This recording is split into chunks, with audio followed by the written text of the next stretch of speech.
आज हम बात करेंगे अगस्त क्रांति की। जी हां, अगस्त का महीना है और अगस्त क्रांति एक वो अगस्त क्रांति थी जो 1942 में हुई थी। वो स्वतंत्रता संग्राम की निर्णायक लड़ाई थी जिसने अंग्रेजों की गुलामी से मुक्ति दिलाई। 1 अगस्त क्रांति 2019 में हुई जिसने कश्मीर को अनुच्छेद 370 से आजादी दिलाई। और अब देश ने 5 अगस्त 2020 की अगस्त क्रांति का साक्षात्कार किया जिसने देश में राम राज्य की स्थापना का पुनः आरंभ किया। तो अनुच्छेद 370 की समाप्ति और साथ ही साथ राम मंदिर का निर्माण अब शुरू होगा शिलान्यास के साथ। तो ये जो तारीख है ये ऐतिहासिक है। 5 अगस्त पहले 2019 यानी कि ठीक 1 साल पहले कश्मीर से 370 से मुक्ति मिली और अब राम मंदिर का निर्माण होगा, शिलान्यास हो गया है, भूमि पूजन कल हुआ और ये जो तारीख है ये स्वर्ण अक्षरों में अंकित हो गई है इतिहास में। तो 5 अगस्त 2020 श्री राम मंदिर का शिलान्यास हुआ अयोध्या में और 1 साल पहले 5 अगस्त 2019 अनुच्छेद 370 खत्म हुआ। भूमि पूजन के साथ मंदिर निर्माण अब शुरू हो जाएगा। लगभग 2.5 से 3 साल लगेंगे मंदिर निर्माण में, लेकिन ये सपना जो कि पिछले 500 सालों से जिसका इंतजार कर रहे थे राम भक्त, अब वो शुभ घड़ी आई और कल भूमि पूजन हुआ। रामलला के वनवास का समापन हुआ और साथ ही साथ कश्मीर में आतंकवाद का अंत हुआ। लगातार जो आतंकवादियों का खात्मा किया जा रहा है कश्मीर में और शांति और समृद्धि के पथ पर अग्रसर है कश्मीर और 500 साल की प्रतीक्षा समाप्त हुई है अयोध्या में। तो 500 वर्षों के बाद राम मंदिर का सपना अब साकार होने जा रहा है क्योंकि इतना लंबा वनवास जो हुआ, भगवान राम का तो वनवास सिर्फ 14 साल का था, लेकिन जो राम भक्तों का इंतजार था, जो प्रतीक्षा थी, वो 500 सालों से थी। और प्रधानमंत्री नरेंद्र मोदी जिन्होंने ये 29 साल पहले ये जो प्रतिज्ञा की थी, ये जो संकल्प है, अब वो साकार होने जा रहा है। और उन्होंने राम मंदिर निर्माण को लेकर क्या क्या बातें पहले कहीं और ये जो सपना उन्होंने देखा था, आइए सुनते हैं कैसे अब संकल्प से सिद्धि की ओर हम बढ़ चुके हैं।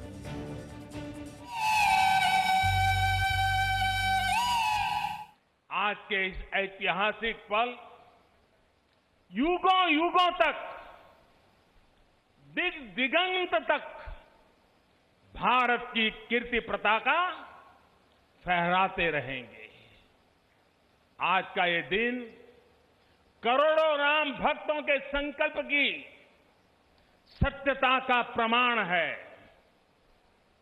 आज का ये दिन सत्य, अहिंसा, आस्था और बलिदान को न्याय प्रिय भारत की एक अनुपम भेंट है। तो देश को ये अनुपम भेंट मिली है और वो भी 500 साल के लंबे इंतजार के बाद। और वहीं कश्मीर की बात करें तो जो 370 से मुक्ति की बात अमित शाह ने कही थी, अब देखिए समृद्धि और विकास के पथ पर अब आगे बढ़ चुका है हमारा कश्मीर। मैं संकल्प प्रस्तुत करता हूं कि ये सदन अनुच्छेद 370(3) के अंतर्गत भारत के राष्ट्रपति द्वारा जारी की जाने वाली निम्नलिखित अधिसूचनाओं की सिफारिश करता है। संविधान के अनुच्छेद 370(3) के अंतर्गत भारत के संविधान के अनुच्छेद 370 के खंड 1 के साथ पठित अनुच्छेद 370 के खंड 3 द्वारा प्रदत्त शक्तियों का प्रयोग करते हुए राष्ट्रपति संसद की सिफारिश पर यह घोषणा करते हैं कि यह दिनांक जिस दिन भारत के राष्ट्रपति द्वारा इस घोषणा पर हस्ताक्षर किए जाएंगे और इसे सरकारी गैजेट में प्रकाशित किया जाएगा, उस दिन से अनुच्छेद 370 के सभी खंड लागू नहीं होंगे, सिवाय खंड 1 के नामक तदनुसार पढ़ा जाएगा। तो 370 से मुक्ति मिली कश्मीर को और साथ ही साथ जो राम मंदिर का सपना देखा था राम भक्तों ने, अब वो पूरा होने जा रहा है। और इस वक्त हमारे साथ हमारे 2 रिपोर्टर जुड़े हुए हैं। हमारे साथ विशाल पांडे हैं अयोध्या से और लगातार आप कल से उन्हें देख रहे हैं और कल से नहीं बल्कि मुझे कहना चाहिए जब से ये कानूनी लड़ाई हुई, ये पूरा संघर्ष जो देखा है देश ने और उसके बाद ये शुभ घड़ी कल भूमि पूजन की आई और लगातार आप अयोध्या से उनकी रिपोर्ट्स देख रहे हैं। और साथ ही साथ हमारे साथ कश्मीर से इस वक्त हमारी रिपोर्टर पूजा मक्कड़ भी जुड़ी हुई हैं। सबसे पहले तो विशाल आपके पास आते हुए, ये भगवान राम का अगर वनवास कहें वो तो सिर्फ 14 साल का था, लेकिन राम भक्तों का जो वनवास था वो तो 500 साल का था, और वो वनवास खत्म हुआ। और जो शुभ घड़ी कल हमने देखी, जो भूमि पूजन हुआ, शिलान्यास हुआ, और उसके साथ ही अब भव्य और विशाल राम मंदिर वहां पर खड़ा हो जाएगा और राम भक्त वहां पर जाकर प्रभु श्री राम के दर्शन कर पाएंगे।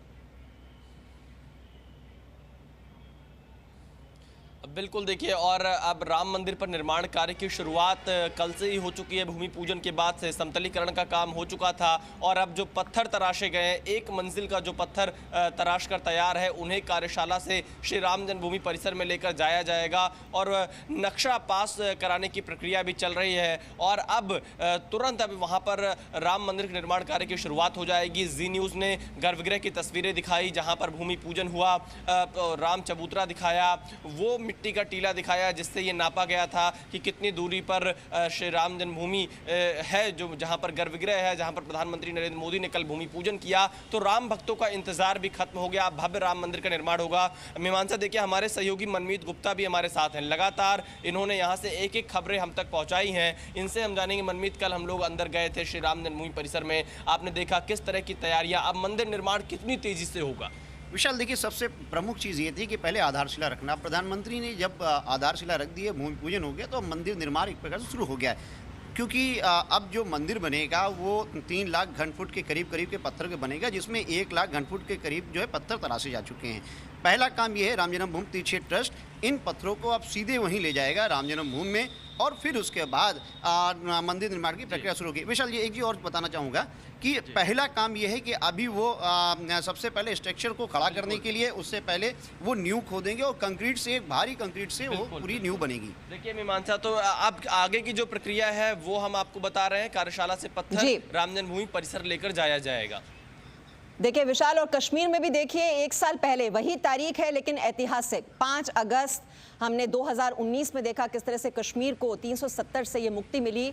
और इसका सपना भी जो था कि कब ये जो जम्मू कश्मीर है वो भारत के साथ जुड़ जाएगा, वो एकीकरण की बात होती थी, लेकिन वो सपना भी पिछले साल इसी तारीख को पूरा हुआ था। और पूजा मक्कड़ हमारे साथ हैं। पूजा, और 370 से देखिए मुक्ति मिलने के बाद अब कश्मीर में विकास और समृद्धि, अब उस पथ पर कश्मीर आगे बढ़ने लगा है, ये हमें दिखाई दे रहा है। वहां पर चाहे इरिगेशन प्रोजेक्ट्स की बात कीजिए, पावर प्रोजेक्ट्स की बात कीजिए, जो वहां पर नहीं होते थे, जो केंद्रीय कानून लागू नहीं होते थे, अब लगता है कि वो हमारे देश का वाकई हिस्सा है, हमारे देश का मस्तक है जो हमारे साथ जुड़ गया, और हमें उस मस्तक पर नाज है।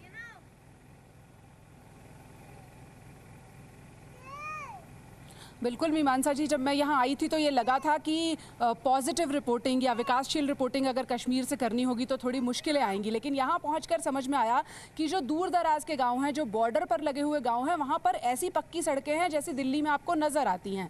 वहाँ पर बिजली पहुँचाने का काम शुरू हो रहा है। पिछले 1 साल में बहुत सारे गाँव में, शोपियाँ तक के दूर दराज के गाँव में, साउथ कश्मीर जहाँ पर थोड़ी मुश्किलें होती हैं अभी भी कोई विकास का प्रोजेक्ट शुरू करना हो, तो वहाँ पर बिजली नज़र आती है। आप जब सड़कों पर निकलती हैं तो आपको लगता है कि यहाँ जो विकास है वो जगह जगह नजर आता है। ऐसे भारी भरकम प्रोजेक्ट्स ऐसी जगहों पर ले जाना, 1 साल लगा कई जगहों पर मशीनरी को मोबिलाइज करने के लिए, ताकि वहाँ पर सड़कें लाई जा सकें, बिजनेस अफेक्ट ना हो। इस वक्त सेब और अखरोट की फसल जो है वो चल रही है, और इस बार कारोबारियों को ये उम्मीद है कि दिल्ली तक भी वो फसल पहुँचेगी, यानी कि ट्रेड भी चलेगा। ये ज़रूर है कि अभी भी 10 से 20% लोग ऐसे हैं जिन्हें विकास का ये नैरेटिव पसंद नहीं आ रहा है, और ये भी ज़रूर है कि कोरोना ने विकास की रफ्तार को 10 से 20% की लगाम लगाई है। लेकिन उसके बाद भी इस बात की तारीफ करनी होगी कि ऐसे माहौल में काम चल रहा है, ऐसे माहौल में सड़कें बन रही हैं, ऐसे माहौल में बिजली पहुंच रही है, अस्पतालों का काम शुरू हो चुका है। गांव-गांव में अगर हम बात करें तो पशु अस्पताल तक रहें, क्योंकि यहाँ पर भेड़ें भी होती हैं और पशुओं पर भी, बकरियों पर भी बहुत बड़ी आजीविका निर्भर होती है गाँव के लोगों की। उस तक को ध्यान में रखकर यहाँ पर काम किया जा रहा है। ये देखकर बड़ी अच्छा लगा कि ऐसी जगहों पर जहाँ पर हम दिल्ली आसपास के गाँव में देखते हैं कनेक्टिविटी नहीं आई, यहाँ पर सड़कों की कनेक्टिविटी वहाँ तक पहुँच चुकी है। आप पीओके के पास खड़े होकर देख सकते हैं कि पक्की सड़क बनी हुई है। जी बिल्कुल, ये जो रोड कनेक्टिविटी की आप बात कर रहे हैं ना पूजा मक्कड़, सबसे बड़ी बात तो ये है कि कश्मीर भारत से कनेक्ट हो गया है। Major general SP Sinha ji भी हमारे साथ अब जुड़ चुके हैं। सिन्हा साहब, जिस रोड कनेक्टिविटी की बात वहां से पूजा बता रही हैं कि विकास के काम तो हो ही रहे हैं, वो प्रगति दिखाई भी दे रही है, विकास के पथ पर अग्रसर है कश्मीर, लेकिन सबसे अहम बात, जो कनेक्टिविटी अभी तक देश के साथ नहीं होती थी जम्मू कश्मीर की, वो हो गई है। और जो आतंकवाद का खात्मा है, कितने आतंकवादियों का खात्मा हुआ है, एक के बाद एक हम देख रहे हैं। जो बड़े बड़े आतंकवादी, चाहे वो लश्कर तैयबा से जुड़े हों, हिजबुल मुजाहिदीन से जुड़े हों, उनका खात्मा एक के बाद एक, और तभी तो शांति आएगी कश्मीर में। देखिए, सबसे पहले तो ये समझने की ज़रूरत है कि मोदी जी की जो लोकप्रियता है क्यों बढ़ी है। उन्होंने एक नया गवर्नेंस का मॉडल पेश किया देशवासियों के सामने। उन्होंने, जब वो कहते हैं कि सौगंध मेरी मिट्टी की, मैं देश को न झुकने दूंगा, देश को नहीं बिकने दूंगा, तो नीयत क्या है? नीयत है अपनी सेवा, अपने परिवार की सेवा या राष्ट्र की सेवा। तो आज मुझे बहुत खुशी होती है कि जनता जनार्दन समझ गई है कि देश किसके हाथ में सुरक्षित है। 5 कारणों में बताना चाहता हूं जो मोदी जी का जो स्टाइल ज़मीनी स्तर पर है वो बहुत अनोखा है। पहला, कि देश की जनता समझ गई है कि देश किसके हाथ में सुरक्षित है। दूसरा, कि उनका सचमुच में भला कौन कर सकता है। तीसरा, देश की पहचान को, गरिमा को नई ऊंचाइयों तक और विश्व के स्तर पे नई ऊंचाइयों तक कौन ले जा सकता है। चौथा, देश के पैसे का सदुपयोग कौन कर सकता है विकास के लिए। और पांचवा, कि गरीबों का मसीहा कौन है। और छठा, कि सबका विकास सबका साथ कौन कर सकता है। ये अब आप 370 पे आइए। 370 देश को जोड़ता, जम्मू एंड कश्मीर को देश से जोड़ता नहीं था। आप किसी को कहते रहिए तुम स्पेशल हो, तुम स्पेशल हो, तुम स्पेशल हो। 4 बेटा हो, एक को कहो कि तुम स्पेशल हो, तो क्या वो परिवार के साथ जुड़ सकता है? सबको कानून और शैली और सामाजिक व्यवस्था सब कुछ को तो सब पे लागू होना चाहिए। जम्मू कश्मीर पे क्यों नहीं लागू हुआ? क्योंकि तुष्टीकरण की राजनीति, लोगों को मुस्लिम वोट लेने की राजनीति, ये रहा है। अब आप राम मंदिर की बात कीजिए। 492 साल लग गए, मंदिर बर्बाद हो गया था। 492 साल के बाद हिंदुओं को न्याय मिला है। 134 साल का कानूनी दावपेच, 30 साल का पॉलिटिकल मूवमेंट, कितने लोगों की मौत हुई जी, तब जाके न्याय मिला है हिंदुओं को। 70 साल 370 हटाने में 70 साल लग गए। और मुझे तो याद है कि राम मंदिर के परिप्रेक्ष्य में कपिल सिब्बल ने कहा था कि जिस दिन कंस्ट्रक्शन हुआ उस दिन मैं सुसाइड कर लूँगा, आत्महत्या कर लूँगा। इस तरह की सोच रखने वाले इस देश में लोग हैं। लेकिन सिन्हा साहब, ये जो विकास का नैरेटिव है, ये तब भी कुछ लोगों को रास नहीं आ रहा है, चाहे वो अलगाववादी हों, प्रेम शुक्ला जी, और जो आपके विरोधी हैं वो तो कहते हैं ना कि आपने बंद कर दिया नेताओं को, तो उनकी भी तो आजादी पर आपने रोक लगा दी। ये कैसी आजादी है? ये सवाल उठाने वाले भी तो हैं। नहीं, ठीक है, सवाल उठा सकते हैं, लेकिन राष्ट्र की स्वतंत्रता, राष्ट्र की अखंडता, राष्ट्र की एकता महत्वपूर्ण है। जो लोग कहते थे कि अनुच्छेद 370 हटने के बाद जम्मू एवं कश्मीर में भारत का तिरंगा उठाने वाला कोई नहीं मिलेगा, आपको क्या लगता है कि उनको स्वतंत्र छोड़ देना चाहिए था? उनको जो है हिंसा और उन्माद फैलाने के लिए, लोगों को बाहर भड़काने के लिए छोड़ देना चाहिए था? तो राष्ट्रीय अखंडता के लिए जो आवश्यक कदम है वो उठाए गए, और जिनसे जो है घाटी में शांति और व्यवस्था पर दुष्परिणाम हो सकता था, ऐसे लोगों के खिलाफ जो है जो प्रतिबंधात्मक कार्रवाइयां थी वो की गई, और ये राष्ट्र के हित में है। और जिन लोगों ने राष्ट्र को सिर्फ जम्मू एवं कश्मीर को विलगीकरण की प्रक्रिया को ही पुष्ट करने का दुष्कर्म किया था, ऐसे लोगों के विरुद्ध कार्रवाई होना तो आवश्यक था, और उसका सत्परिणाम दिखाई दे रहा है। आज जम्मू एवं कश्मीर में जिस तरह से स्थायी शांति की दिशा में जिस तरह से बढ़ रहा है जम्मू कश्मीर, जिस तरह से वहां आतंकी तंजीमों को रिक्रूट करने पर भी आतंकी ढूंढने पर नहीं मिल रहे हैं, चाहे जैश ए मोहम्मद हो, चाहे लश्कर ए तोयबा हो, चाहे हिजबुल मुजाहिदीन हो, चाहे जो तंजीम वहां की हो। तो आपको तो ध्यान ही होगा 5 अगस्त 2019 के पहले आए दिन वहां इस्लामिक स्टेट के झंडे दिखाई देते थे।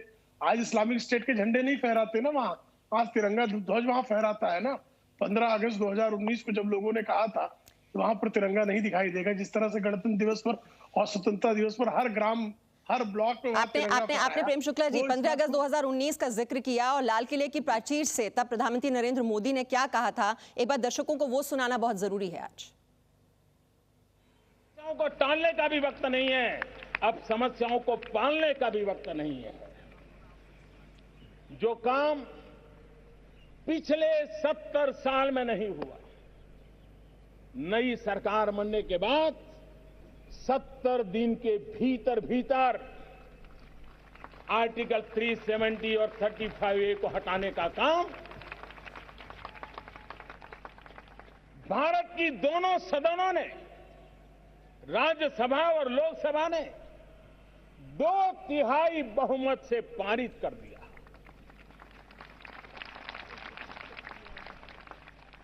इसका मतलब यह हुआ कि हर किसी के दिल में ये बात पड़ी थी, लेकिन प्रारंभ कौन करे, आगे कौन आए, शायद उसी का इंतजार था। और देशवासियों ने मुझे ये काम दिया और मैं आपने जो काम दिया है उसी को करने के लिए आया। मेरा अपना कुछ नहीं है।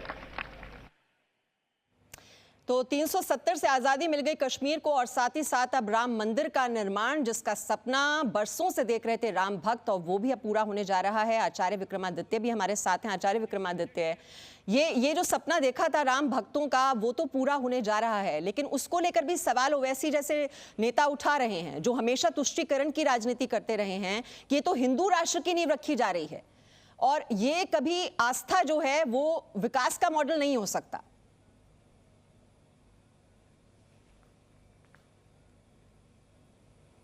देखिए, अगर ओबीसी को इस देश में राजनीति करनी है तो वो घर पे बैठ के करें, और अब समय आ गया है कि इन सब लोगों पे अच्छे से लगाम लगाने की ज़रूरत है। आज जो काम किया गया है उसी के लिए अगस्त क्रांति आरंभ हुई थी। अगस्त क्रांति किस लिए हुई थी?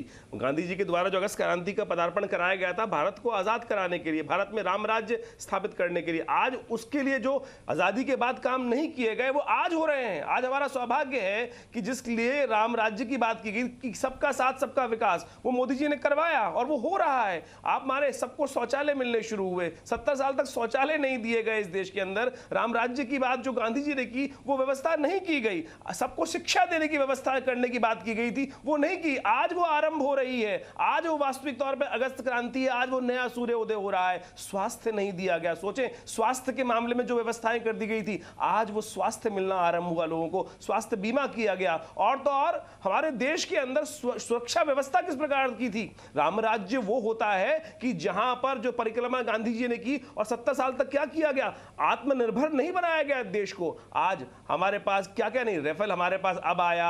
हमारे देश के अंदर जिस प्रकार से व्यवस्था बनी, आप माने जो सुरक्षा करने की व्यवस्था की, राम राज्य के अंदर किसी की सामर्थ्य नहीं थी जिसकी परिकल्पना गांधी जी ने की थी कि बाहर का कोई व्यक्ति देश को देख सके। आज हम सुरक्षा के दृष्टिकोण से इतने सुदृढ़ हो रहे हैं कि सामने वाले हमसे डर रहे हैं। हमें वो आ गया है, वो बात सीख ली है हमने, वो बात कि घर में घुस के किस प्रकार से मारना जाता है। तो घर के शत्रु हैं ये सब लोग, इनको भी ठीक कर लेंगे। बाहर वाले भी ठीक होते जा रहे हैं, घर वाले भी ठीक होते जा रहे हैं। बड़ी मुश्किल से ऐसा आज नया सूर्य उदय हुआ है। बड़ी मुश्किल से कल्पों बाद, इस हजारों वर्षों बाद ऐसा सूर्य उदय हुआ है। अब इस सूर्य को आनंद के साथ बिल्कुल।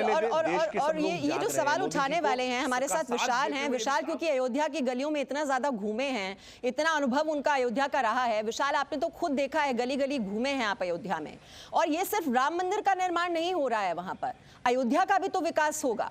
और अयोध्या वासी जो हैं उनके जहन में विकास की जो तस्वीर है, जो अब आगे आने वाले दिनों में दिखाई देगी, क्योंकि वर्ल्ड मैप पर अब अयोध्या पहुंच जाएगा राम मंदिर के निर्माण के साथ। और ये तो विकास की एक तरह से गाथा अब शुरू होगी अयोध्या। देखिए, बिल्कुल। क्यों देखिए, अभी विवादों के चलते ही अयोध्या का विकास भी रुका था। अब जब मंदिर का निर्माण शुरू हो जाएगा तो अयोध्या का निर्माण भी शुरू होगा और उसका पूरा प्लान तैयार किया गया केंद्र सरकार की तरफ से और राज्य सरकार की तरफ से। इसीलिए हम कह रहे हैं कि ये मोदी की अगस्त क्रांति है। आप देखिए, 5 अगस्त को ही राम मंदिर का भूमि पूजन, 5 अगस्त को ही जम्मू कश्मीर से धारा 370 हटाई गई, केंद्र शासित प्रदेश बनाया गया। तो ये जो 5 अगस्त का शुभ दिन है, ये इतिहास में ज़रूर लिखा जाएगा, क्योंकि यहाँ पर राम मंदिर के निर्माण की शुरुआत हो रही है। प्रधानमंत्री मोदी ने जो अपना भाषण दिया, उनके भाषण से जो राम राज्य की बात प्रधानमंत्री मोदी ने की, उस राम राज्य की शुरुआत भी 5 अगस्त से ही होगी, क्योंकि जो पूरी परिकल्पना थी वो प्रधानमंत्री मोदी ने बताई। और इसके साथ ही साथ अयोध्या को लेकर, जैसा कि आपने कहा कि अयोध्या का विकास अभी तक नहीं हुआ, ये बिल्कुल सच है। और अयोध्या का विकास अब होना बहुत ज़रूरी है। यहाँ पर देश के कोने कोने से श्रद्धालु पहुँचेंगे, दुनिया के अलग अलग देशों से यहाँ पर श्रद्धालु पहुँचेंगे। तो अब राम मंदिर का निर्माण 3.5 सालों चरणों में पूरा होगा और इसी दौरान अयोध्या जो हमारी पुरानी सांस्कृतिक जो विरासत यहाँ पर थी उसको वापस लाने की कोशिश की जा रही है, जो अयोध्या की पहचान थी उसको वापस लाने की कोशिश की जा रही है। तो जो अयोध्या है, वो जो ये राम नगरी है वो भी बदल रही है और हम देख रहे हैं कश्मीर भी बदल रहा है। पूजा मक्कड़, आप खुद इस वक्त वहीं पर हैं, वहीं की जमीन पर हैं, और ये जो बदलाव की बात हम कह रहे हैं, जो आबो हवा है वहां पर इतनी ज्यादा बदल गई है कि जो वहां के युवा हैं, जो नौजवान हैं, अब उनके हाथों में बंदूक नहीं है, अब वो सेना में भर्ती हो रहे हैं। ये बड़ा परिवर्तन है, बड़ा फेरबदल। बिल्कुल विमान साहब, बहुत बड़ा परिवर्तन है और कहते हैं अगर किसी राज्य की या किसी इलाके की तकदीर बदलनी हो तो वहाँ के युवाओं के बारे में सोचना चाहिए। और यहाँ के युवाओं से जितनी बार हमने बात की, ज़्यादातर युवा ये कह रहे हैं कि हम अपनी पहचान बनाना चाहते हैं, हम काम करना चाहते हैं, हम चाहते हैं कि कश्मीर वर्ल्ड मैप पर अच्छी चीज़ों के लिए, पॉजिटिविटी के लिए और हमारी उपलब्धियों के लिए जाना जाए।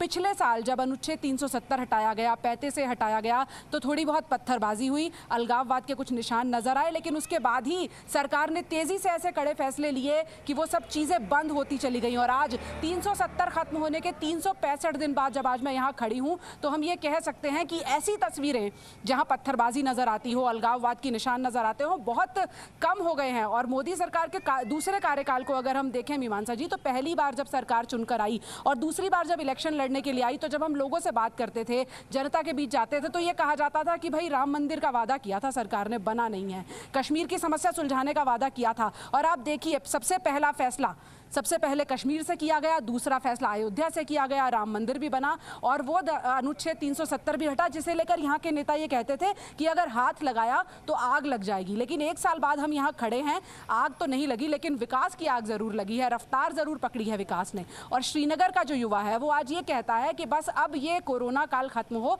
और उसके बाद हम तेजी से अपने कामों की तरफ बढ़ें, उसकी हमें उम्मीद है। और लोगों को अभी उम्मीद है कि धीरे धीरे जैसे सड़कें, बिजली, पानी, इन सब पर काम किया गया है, आतंकवाद को कुचला गया है, साउथ कश्मीर के कुछ एक इलाकों को छोड़ दें तो मोटे तौर पर कश्मीर अब शांत है। तो अब उन्हें उम्मीद है कि अब जल्दी ही जैसे ही चीजें नॉर्मलसी की तरफ बढ़ेंगी, कोरोना का असर खत्म होगा, तो उनके लिए भी विकास के रास्ते खुलेंगे। तो ऐतिहासिक अगस्त है, ये अगस्त क्रांति है, और जिसका सपना हमने देखा था कि ये जो परिवर्तन है ये अयोध्या में होना चाहिए, कश्मीर में होना चाहिए। और देखिए, राम मंदिर का जो निर्माण है वो 100 करोड़ भारतीयों की आस्था का निर्माण हो रहा है और वहां राम राज्य की स्थापना का शुभारंभ हो चुका है और फिर से जन्नत बनेगा कश्मीर। जो सपना देशवासी देख रहे हैं अब वो पूरा होने की कगार पर है, उसी दिशा में हम आगे बढ़ रहे हैं। बहुत बहुत शुक्रिया विशाल, हमारे साथ थे। पूजा मक्कड़ हमारे साथ जुड़ी हुई थी, Acharya Vikramaditya, major general SP Sinha, Prem Shukla ji, बहुत बहुत शुक्रिया हमारे साथ इस कार्यक्रम में शरीक होने के लिए, जुड़ने के लिए। Presenting B News app available on Google Play and App Store. Download it now.